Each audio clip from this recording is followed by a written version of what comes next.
Hi, I'm Roland Minton. These are some of my favorite math stories. In this episode, mathematics is curved. We'll see how to make the edges of a cube go from straight to apparently curved. For me, this problem started when a physics colleague showed me a nice optical effect. If you spin a cube on an axis through opposite vertices, it looks like it curves. Along with building my own cube to spin, I wanted to see what was going on, and if possible, identify what type of curve was being formed. It looks like a parabola, but is it really? Luckily, one of the courses I was teaching at the time gives a nice way to solve the problem. In the diagram, there is a vector A in blue and its projection onto the vector B in red. The projection shows the portion of A in the direction of B. The dotted line shows the portion of A in the direction perpendicular to B. Or you can think of it as the shadow that A makes onto B. Calculus gives a nice formula for this projection. My idea was that when the cube spins rapidly, we essentially see all of the points of the cube at once, with the outline indicating the points at their maximum distance from the axis of rotation. Now that's a bit of a misnomer, since each point is always the same distance from the axis, but from our viewpoint, we don't always see the full distance. Think of the vector B as the axis of rotation, and the vector A extending from the far left vertex to a point on the edge of the cube. The points on the edges of the cube are farthest from the axis of rotation, so we analyze the 12 edges. I'll work us through one of the edges to show you how it works.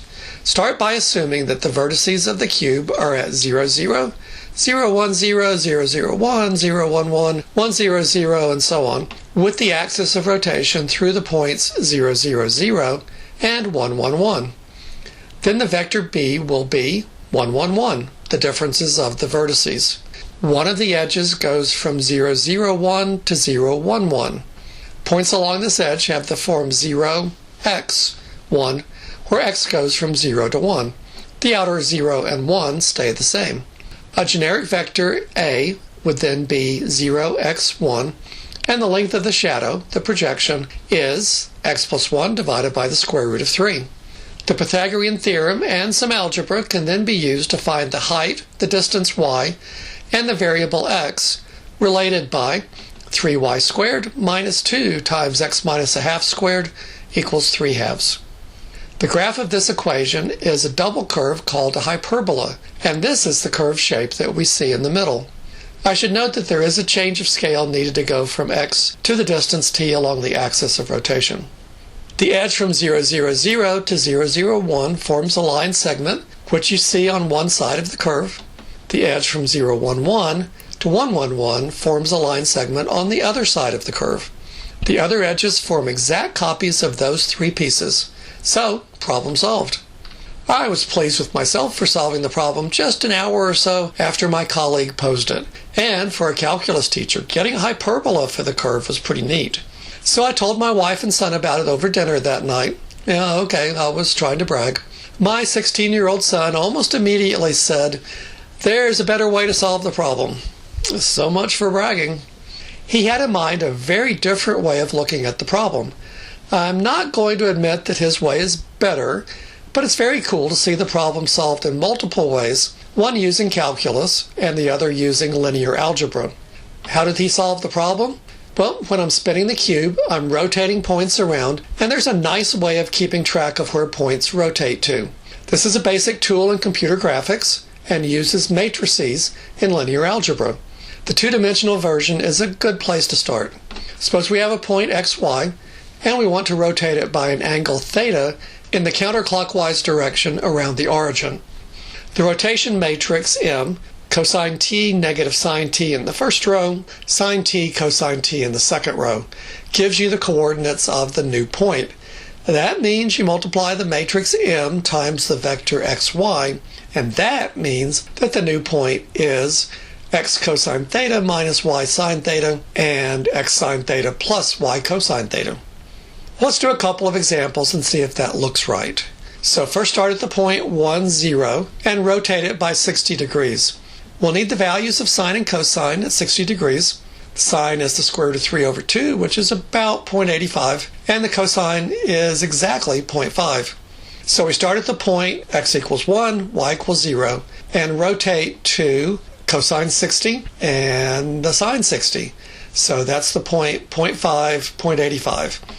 And that looks right, since 60 degrees puts us at a larger y value than x value. Now start at that point and rotate another 60.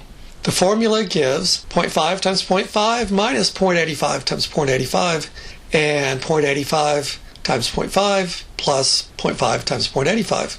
Compute that out, that's negative 0.5 and 0.85. And that looks right, since we're now at a point with negative x value and y value about the same. So we can rotate points at will. The idea for the curved cube is to rotate the diagonal axis 111 into the viewing position where it's horizontal. From there, we can compute the maximum value of the viewed heights and get the same equations for the outline. Now, the National Mathematics Professional Meetings are held every January, and the next meeting was held in Phoenix. We submitted our paper and presented together at the meeting. It was quite a thrill to give a talk with my high school son. And the whole family had a nice vacation out west. The Grand Canyon in January is awesome. See the episode Photographic for a picture.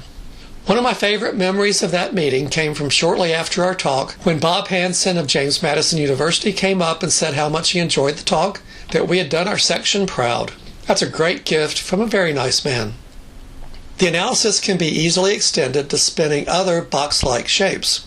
For example, a shoebox that is equally tall and deep but twice as long would produce this shape, where the hyperbola now covers 2/3 of the domain.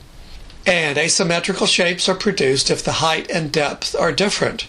Here the box is 2 by 2 by 1 with the axis of rotation through 0, 0, 0 and 2, 2, 1. So the shoebox is twice as long as it is tall, but also twice as deep as it is tall. I don't know if I would classify the curved cube as an optical illusion, but I do own an ambiguous shape optical illusion that also turns straight edges into curves. In the foreground, I'm holding an object that looks like 5 squares stuck together. Yet in the mirror, it looks like 4 circles stuck together. Well, seeing is believing. Sometimes.